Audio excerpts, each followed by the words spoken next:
गीत और गज़ल सुनाने का माहौल तो करीब जा चुका है। मैं धीरज जी के संबंध में दो शब्द अवश्य बोलना चाहूँगी। अभी गत 2-3 वर्ष पहले धीरज जी ने इसी प्रांगण में अपनी पुस्तक विमोचन का एक कार्यक्रम किया था। उसमें अरुणाचल प्रदेश के भूतपूर्व राज्यपाल माता प्रसाद जी आए हुए थे और बड़ा गरिमापूर्ण कार्यक्रम हुआ था। इससे पहले भी बहुत सारे कार्यक्रम इस प्रांगण में हुए हैं। तो धीरज जी ने जो भी कार्यक्रम किए उसमें वो उनका साथ देते थे और प्रायः उनके कार्यक्रमों में आया करते थे, राज्यपाल थे। बड़ा अच्छा लगता था। आज दोनों ही विभूतियों का स्मरण होना स्वाभाविक है और मैं उन दोनों विभूतियों को की स्मृति को प्रणाम करते हुए दो शब्द और धीरज जी के बारे में बोलना चाहती हूँ कि देखिए, बहुत ही संक्षिप्त में सभी लोगों ने कुछ ना कुछ कहा है। मेरे मन में अभी अभी एक बात आई है कि कितना एक 2 अक्षरों का खेल है। ध्यान दीजिएगा, 2 अक्षरों का खेल है। इन 2 अक्षरों के बीच में पूरी जीवन लीला समाप्त हो जाती है, पूरा संसार चला जाता है। अभी अभी ये पंक्तियाँ आई हैं कि कल वो हैं में थे, कल वो हैं में थे, आज वो थे में हैं। कल वो हैं में थे, आज वो थे में हैं। मंजिल तो सबकी वही है, हम भी रास्ते में हैं।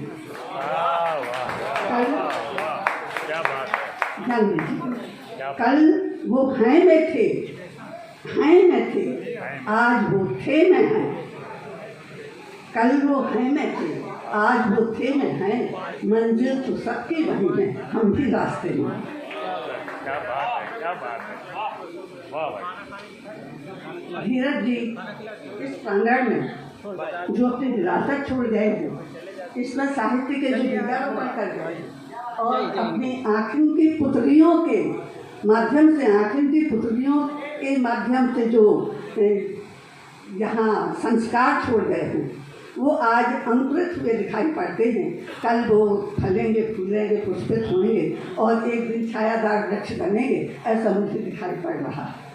धीरज जी का सरल, सहज और अत्यंत आत्मीयता भरा मुस्कुराहट भरा चेहरा, ये उनके व्यक्तित्व की विशेषता थी। लेकिन उनके कृतित्व की महानता ये देखिए कि आज उनके अनुपस्थित होने के बाद भी गीत बोल रहे हैं, गज़लें बोल रही हैं। अपने आप उनकी कीर्ति बढ़ रही है, यश बढ़ रहा है। और ये संघर्ष गीत और गज़लों का ये व्यक्तित्व से मतलब नहीं होता। व्यक्तित्व हो या ना हो ये तो चलेगा, लेकिन उनकी कीर्ति चल रही है और ये गीत बढ़ रहे हैं। मैं इसी संदर्भ में एक छोटा सा गीत सुनाना चाहती हूँ, लेकिन उससे पहले मैं धीरज जी को, परिवार को और गुफ्तगू संस्था के टीम को बहुत बहुत हृदय से धन्यवाद और हृदय से आभार व्यक्त करना चाहती हूँ, जिन्होंने ये इतना यानी एक प्रेरणास्पद कार्यक्रम रख करके लोगों को ये शिक्षा दी है कि आगे चल के ऐसा ही होना चाहिए। आज साहित्यकारों की जो स्थिति है, उनके आगे सरकार कुछ करने वाली नहीं, कुछ नहीं देख रही है, तो कम से कम घर के बच्चे तो वो संस्कार लेकर के आएँ कि वो उसे आगे बढ़ाएं। और गुफ्तगू जैसी संस्था जो आज 2 भाषाओं को लेकर के बराबरी से कार्य कर रही है, दोनों के लिए बराबरी से आगे बढ़ा रही है, प्रोत्साहन दे रही है, और इस तरह से आगे अगर ये आगे लेते चले गए तो एक दिन हिंदुस्तान में एक बहुत बड़ा माहौल बनेगा साहित्य का भी, क्योंकि बीजारोपण की आवश्यकता होती है।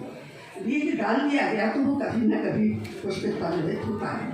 और ये जो बीजारोपण गुफ्तगू संस्था के जाहिर साहब ने और तन्हा साहब ने किया है, इसके लिए मैं बहुत बहुत उनको कितने उनके शब्दों में धन्यवाद दूँ। मैं नहीं कह सकती, मेरे पास शब्द भी नहीं है। आज ये जो कार्यक्रम धीरज जी की आँखों की पुतलियों ने शुरू किया है कि वो सम्मान देंगे साहित्यकारों को, और सम्मान के लिए मुझे चयनित किया है, इसके लिए मैं बहुत बहुत आभारी हूँ, बहुत बहुत धन्यवाद देती हूँ। सम्मान देना कोई छोटी बात नहीं है, देना तो हो सकता है सरल, लेकिन लेना छोटी बात नहीं है, क्योंकि सम्मान देने के बाद एक दायित्व बोझ कराया जाता है।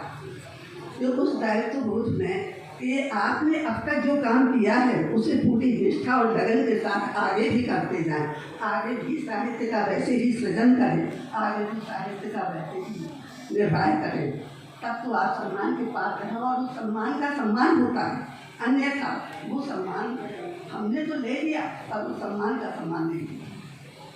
ये मैं कहना चाहती हूँ और अब समय ज़्यादा लेना नहीं चाहती। इसके साथ ही एक गीत पढ़ना चाहती हूँ। धीरज जी बोल रहे, आप ये देखिए, भले कीर्ति के सम्रांगण से, भले कीर्ति के सम्रांगण से मैं भागूं पर जीत लड़ेंगे। भले कीर्ति के सम्रांगण से मैं भागूं पर जीत लड़ेंगे। जब अबोध शिशुची से याकर मैं अचेत हो सोती हूँगी, स्वप्ने निद्रा में ही यश के सुरभित सुमंत रोती हूँगी।